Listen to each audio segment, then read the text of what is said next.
Congratulations, Rio, you got your own Raftelia. This is my thoughts on the third and fourth episode of Spirit Chronicles, so let's jump into it. I have to say, while I was a little bit leery of the third episode of Spirit Chronicles, I started having this feeling of like, this is kind of starting to drag out. I was really happy to see that this show kind of really the story itself kind of pivots away from this particular system of storytelling beats.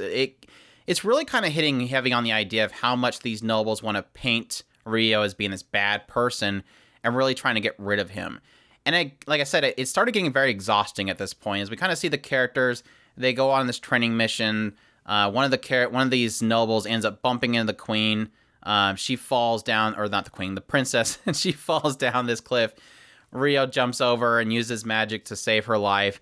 And then now everybody's starting to talk about how it was Rio all along. He's trying to kill her, and she's standing on the side going, no, wait. And they're like, don't worry about it. We're not going to listen to you for some reason.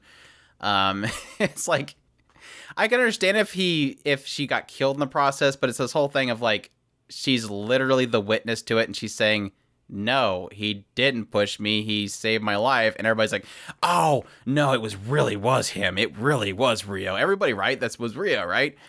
Even when they get back to the kingdom and they're talking with, these nobles and they're diabolically talking in the background, they're like, oh, the princess was really adamant about the fact that he didn't do it, but we're still going to say he did it.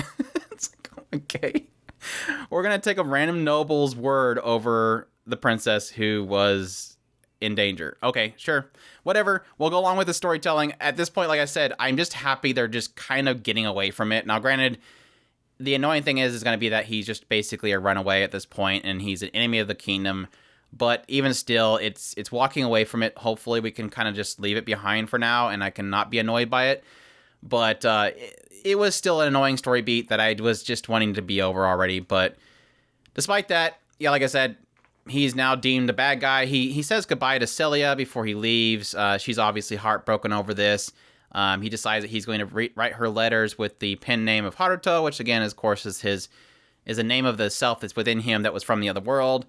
And wouldn't you know it, while I wouldn't say criticizing. I wasn't really criticizing, but I'm guessing a lot of people really got that I was being negative about the fact that this is one of those stories that could exist without the concept of Isekai, which I still agree, it could still be. But it has introduced quite a bit at this point with the third and fourth episode to really nail in that this world is affected in somehow by this other world, which is our modern time Japan. And what it is that there's this assassin girl that is, I don't know why, but for some reason when a noble captures a random cat girl and sticks her inside of a prison, it's obviously because he's going to train her as an assassin to kill people whenever he deems fit. Which again, anime. But that's fine because this girl ends up being a complete spitting image of Raftelia. So I'm guessing, I'm wondering at this point which came first, Spirit Chronicles or Shield Hero. Yeah, Shield Hero's got you beat by a couple of years there, Spirit Chronicles. That's fine. I'm not criticizing Spirit Chronicles for having that similarity there. I'm perfectly fine with that. It is just funny to kind of note, okay, guy is enemy of state, guy is isekai, guy randomly takes girl who was, animal girl that was a prisoner and frees her from her shackles, and then she after that point serves.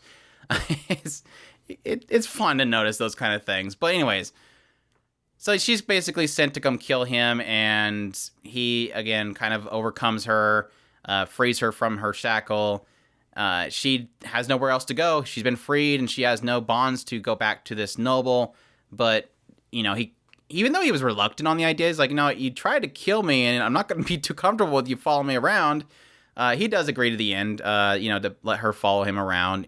She even kind of, in a way, expresses how much she wouldn't be willing to, just on the idea of, oh, you could put this collar back on me, and you won't have to worry anymore. And I guess that's really a nice token to kind of prove that she's willing to do that. So that was nice. I guess technically just before this, we had him go to a certain village, and they actually had spaghetti there. So again, this is where we're establishing those connections with the real world, as there's this lady there. I'm going to call her Rem.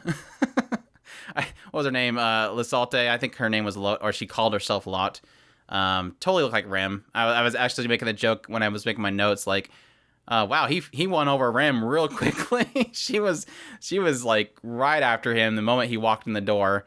Obviously noting his black hair. I'm not sure if at that point she was equating it to the race within this world, or if she was equating it to, her previous life in this other world, obviously Japan, with black hair. But he is basically implying that this lot girl is from the other world, and she brought spaghetti with her, and she's making a huge business out of selling this particular product. But it was cute. It was a cute little scene. I'm curious if they'll have her be involved going forward, if she's just going to be strictly a kind of a trading presence. Like, she's a presence in the story itself, but from the background as a trader, somebody that is doing business to make a living there, and it somehow coincides with what he might do in the future. So we'll see. But again, kind of going forward, Rio is still going after his homeland of his family, and on the way, of course, he has this girl, Laftia. She is following along with him, and he's like, the beast tribes are in that direction, so you'll find your own people there as well. And so she's going along with him. He ends up making this pot of spaghetti, which she immediately recognizes it, and he's like, okay, she understands what this thing is, so obviously she might be somehow connected with this connection as well. And sure enough, when she is sleeping one time, she ends up speaking out that, she misses her home. She misses Tokyo. She mentions Tokyo, and this again really does strike him. Like, okay, this obviously is a girl that is from the same world this Haruto person is that's inside of me. And we'll get a quick glimpse of her, obviously. Big shocker. She is a small girl that was in the bus with Haruto when they both got killed in this train wreck, or at least this train hitting them and wrecking into them. And yeah, somehow they managed to meet each other in this world, and now she's calling him Big Brother. So we have our little sister archetype character, and she's adorable, and it's perfectly fine with me. More Raftelia is always good. But yeah, I think that's pretty much it. That was in these 2 episodes. Like I said, it really was struggling for me in the 3rd episode. I was kind of starting to feel like, this is getting frustrating at this point. But thankfully, it kind of just deviated and went into a different direction. Like, let's get away from this for a while, I guess. For a while, we'll probably come back to it later as he's like this big criminal.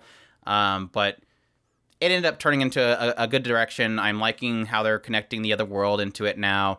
Hopefully it doesn't get too, I don't know.